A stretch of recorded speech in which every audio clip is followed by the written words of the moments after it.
During an interview at the All Things Digital conference in 2010, Steve Jobs was asked what his day-to-day schedule at Apple was like, and Jobs replied, "What I do all day is meet with teams of people and work on ideas and new problems to come up with new products." And while that's a pretty vague answer, it got me thinking what a day in the life of Steve Jobs was really like. So in this video, I'll be explaining in detail Jobs' morning routine, what he did at work, what he ate, and how he liked to relax. This is Greg with Apple Explained, and this topic came in second place in the last voting poll. If you didn't get to participate, make sure you're subscribed, and polls like this one will begin appearing in your mobile activity feed. Alright, now Jobs described himself as a morning person, waking up at around 6 a.m. In an effort to keep his routine as efficient as possible, he wore the same outfit every day, a black mock turtleneck designed by Issei Miyake, and a pair of Levi jeans. Once dressed, he began working immediately. Jobs actually had a direct telecom line set up between Apple, Pixar, and his home. It was called a T1, which updated all his files and data across all the computers connected to the T1 line, allowing him to be working from home, continue at Apple, and pick up where he left off at Pixar. Jobs stopped working once his kids woke up around 7:30. The family gathered around the table for breakfast, where the kids finished up their homework and Jobs ate vegetables, dried fruit, and his personal favorite, Odwalla juice. After seeing his kids off to school, Jobs tried to stay home and work for at least an hour, but some days he would head to work immediately, putting his arrival time at Apple around 8 to 9 a.m. Jobs sat in meetings for the majority of his workday, especially on Mondays, when 10 of the company's top executives would meet up with Jobs and run through Apple's entire business, examining how much of each product was sold the previous week, discussing future products still under development, products they were having issues with, products with a larger than expected demand, and more. Although there weren't many formalities at Apple, Jobs ensured this Monday meeting was well organized and well prepared, since it was crucial that every member of Apple's executive team were all on the same page. At noon, Jobs would break for lunch. He was a self-proclaimed fruitarian, becoming obsessed with the diet as a teenager. That meant he ate primarily fruit with occasional nuts and seeds.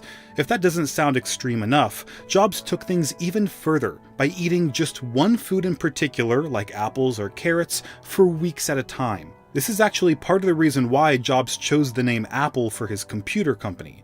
I'll actually be explaining more about the story behind Apple's name in an upcoming video, so be sure you're subscribed for that.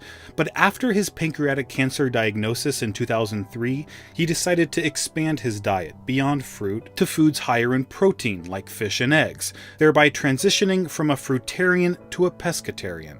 After enjoying lunch, he visited the design lab around 1 p.m., checking out the development of future products and closely examining various prototypes.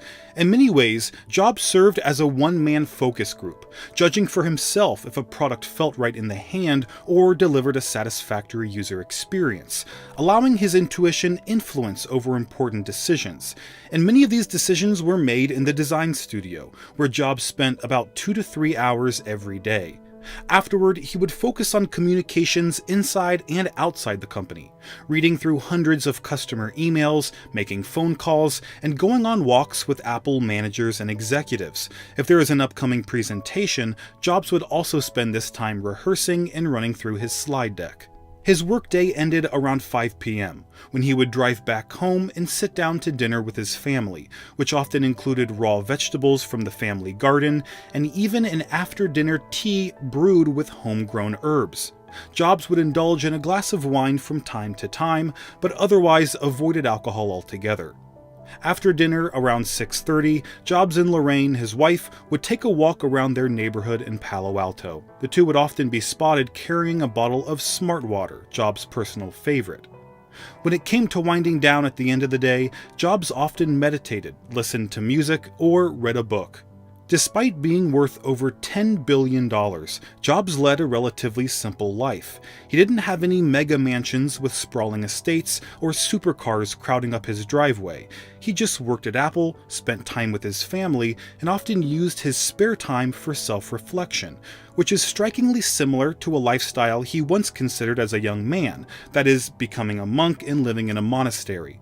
And although his reality turned out much different, I think beneath the surface, the strong connection he had to his spirituality and intuition empowered him to take huge risks that ultimately paid off in the end. So that was a day in the life of Steve Jobs. Don't forget to subscribe to see an upcoming video explaining how Apple got its name, and I'll see you next time.